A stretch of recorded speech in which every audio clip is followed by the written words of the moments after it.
How are Braxton Hicks contractions different? They aren't really labor, they just feel like it. I want to know what is different and how they feel from real contractions. A Braxton Hicks contraction will be a single wave of contracting muscles, and it may not even cover the whole uterus. It sounds like it could be mistaken for a pulled muscle. So can real contractions if it is located in the back. Back spasms when the muscle is pulled can be painful. Braxton Hicks contractions may be uncomfortable, but they are rarely painful. If it is painful, it is one moment, not a constant pain. I'd hope it isn't a constant pain. Contractions will be accompanied by constant pelvic pressure, while Braxton Hicks contractions could cause pressure for a moment but not much. I've had moments of pelvic pressure anyway. Pelvic pressure can feel like you need to pee, and if you constantly feel the pressure, then it is more likely you have a bladder infection or urinary tract infection. A urinary tract infection is the precursor to a bladder infection. Braxton Hicks contractions are very different from a bladder infection. You won't feel a constant pulsing pain in the stomach along with trouble peeing, while real contractions would make you want to pee and poop and maybe throw up.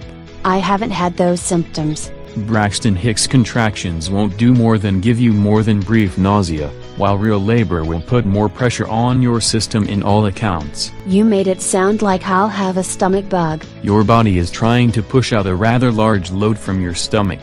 But when you are having practice contractions, the muscles won't squeeze together more than once at a time. Technically real labor contractions do that, though one after the other. Braxton Hicks contractions may come several times in a day but won't come one after the other. I know real contractions will come minutes apart. Braxton Hicks contractions can be easy to mistake for the real thing in the early stages. But you know the difference between Braxton Hicks and the real ones because the real ones keep going and getting worse. Well, until I actually give birth. Braxton Hicks contractions won't get worse, won't turn painful after rippling once or twice in a day or cause severe related symptoms. I've heard people say they weren't sure if they had gas or a fake contraction. You'll usually feel the gas if it isn't a silent but deadly stinker.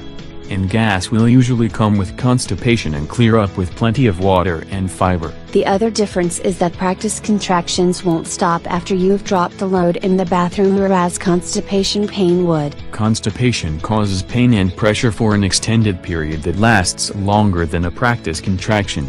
I never thought digestive upset could be mistaken for practice contractions. Then there's the fact that practice contractions, Braxton Hicks contractions, are weak enough to be mistaken for gas and muscle pulls, whereas labor is hard to miss. And if it turns into something stronger, I know it isn't a practice contraction.